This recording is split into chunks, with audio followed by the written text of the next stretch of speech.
Hello guys, welcome to my channel. This is the 33rd tutorial in this course, and in this tutorial we are going to talk about array pointers in PHP, and we're going to check out some more array functions.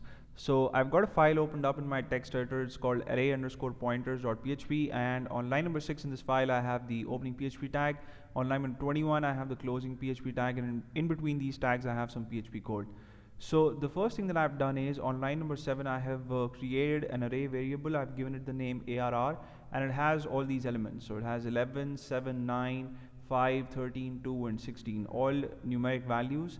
And what we're going to do is we're going to use some array functions along with the echo statement to see how we can get values out of this array and just display them on screen. And that's why we're using the echo statement. So the first function that we're going to check out, the first array function that we're going to check out is current. So what the current function does is, when you just created an array and when you use the current function and pass the created array as an argument to it, it gives you the first element. So in this case it's going to return 11 to us because 11 is the first element in this array, and since we're using it with the echo statement, it's going to display 11 on screen. And the next function that we're going to check out is actually called next. And what this function does is it takes the pointer that initially points to the first element to the next element, right? So it moves it like one element forward. So the pointer that was pointing to 11 now is going to point to 7, and I've used this statement again. So I've used the echo statement along with the current function, and this time it's going to give us 7 instead of 11, right? And then on line number 11 I have used another array function, and this one's called end. And what this function does is it takes the array pointer to the last element in the array, and in this case that's 16, so it's going to take it from 7 to 16. And again I've used the current function to check out the value that it's currently pointing to, and that's going to be 16. I've used the echo statement here to see that value on screen. And then I have used a function called reset on line number 13, and what this function does is, no matter where your array pointer is, it's going to bring it back to the default position, which is the first position. So it's going to get it back from 16 to 11, and since we've used another echo statement and the current function on line number 14, so we're again going to see 11 on screen.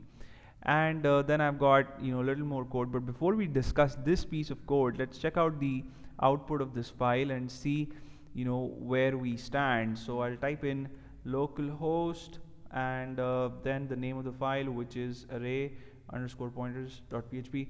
When I press the enter key, I see 11 first, which is the first element in my array. Then we use the next function to go to the second element, so we see 7 now, and that's because 7 is the second element. Then we see 16, which is the last element. Remember, we use the end function to get this value, and then we use the reset function to see 11 again, which is the first value, right? So in the previous tutorials we've seen how we can use the for each loop to iterate over the elements in arrays as well as associative arrays. And if you are not too fond of using the for each loop, then there is another alternative actually if you want to move over the elements in an array, and that is you can use the while loop. Now that we know that all these array functions exist, we can use this knowledge along with the while loop to move through the elements. So what is going to be the condition of your while loop? Remember, the while loop iterates over something till the time a condition evaluates to true. As soon as the condition evaluates to false, the while loop stops its execution. So we're going to use the current function within the test condition, and we're going to check whether the value that the current function is going to return is not equal to null or not.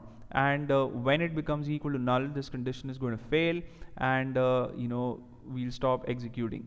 So we're going to start with 11, and then we're going to move to 7, then 9, 5, so on and so forth. And when we get to 16 and we use the next function, the array pointer then points to null, right? Because after 16 there is nothing. So if you use the next function when the array pointer is pointing to the last element in the array, then it starts pointing to null, and that's when this loop is going to stop execution. So within the body of the while loop I have two statements. The first one is to see the value that the current array pointer is currently pointing to, And the second one is to update the pointer value to the next element, and that I'm doing using the next function, right? So I hope this makes sense. And I also have an echo, and I've echoed out a break tag just to make sure that I get all these values on different lines. So when we see the output, we see all the array elements. We see 11, 7, 9, 5, 13, 2, and 16, and all on different lines, right? So this is one way of iterating over the elements in an array. And if you prefer using the for each loop, then you can continue using that. And sometimes you might want to use this method as well though. Anyway, that's it for this tutorial, and you may subscribe to my channel if you haven't already. I'm going to see you in the next video. Till then, take care.